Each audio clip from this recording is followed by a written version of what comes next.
Hello guys, Sunday nga po pala ngayon at ngayon po ako ay lumabas. Hapon na po makikipagkita po ako sa aking mga kaibigan. So ngayon nandito po ako sa train station.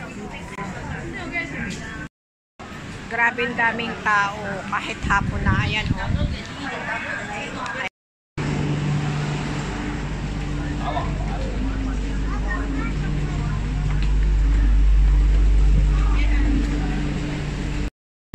Ako'y nagmamadali. Ayan, pag-akyat, daming tao pa rin.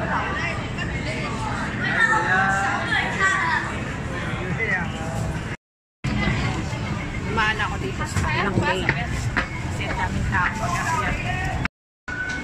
Exit B daw ako.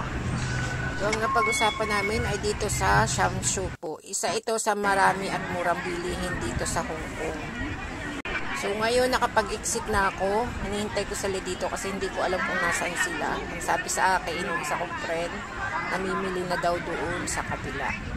Dahil nga mas naon na sila kaysa sa akin. So ngayon dito sa kinatatayuan ko, ayan na napakaraming tao at kita ko na yung mga family. Hindi naman ako makaalis dito dahil baka lalo kami hindi magkita-kita. Kaya mas hinihintay ko sila dito sa pwesto kung ito pagka-exit.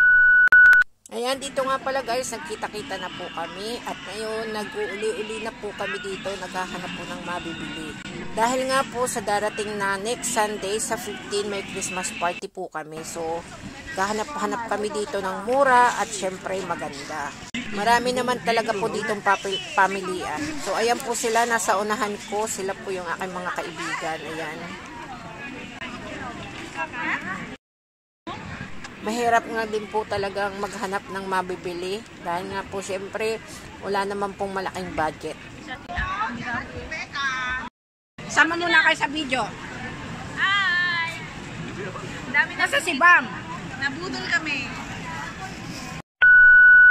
At yan nga po tapos na kaming mamili. So ngayon po naghahanap po kami ng restaurant na aming makakainan ng dinners. Baling naglakad nga po kami, tumawid lang po kami ng kalsada. At dito po kami napunta. So, ang hinahanap nga po pala namin sana ay noodles. Pero, syempre, nagsasalawahan po kami dito sa mga restaurant namin nakita. At, syempre, nag-usap-usap muna po kami kung saan at kung ano po ba talagang aming kakainin. Dahil nga po, ang gusto ay noodles. Dito naman po ay mga ulam at kanin po ang aming nakita.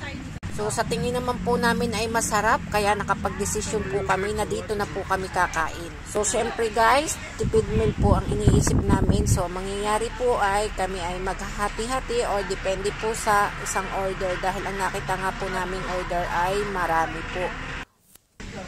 At ayan na nga guys, nakapag-order na po kami. Bali, 2 tray lang po yung kinuha namin at nagpadagdag na lang po kami ng ulam at saka po bumili na lang po kami ng extra rice. Chinese restaurant nga po pala ito, hindi po namin alam basahin.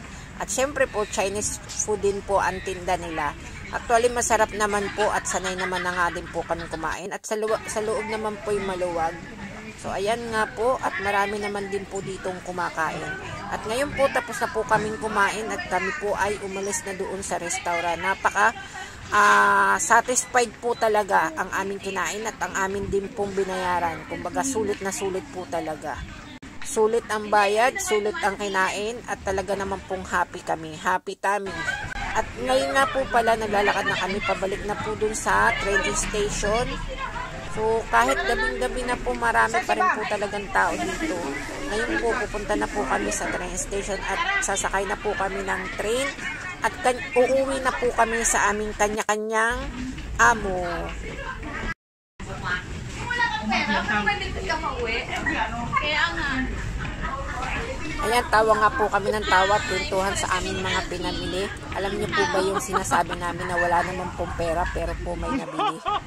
At yun lang guys, today's my video. Ngayon pong day off namin. Marami pong salamat sa inyong panonood. Bye bye po. God bless.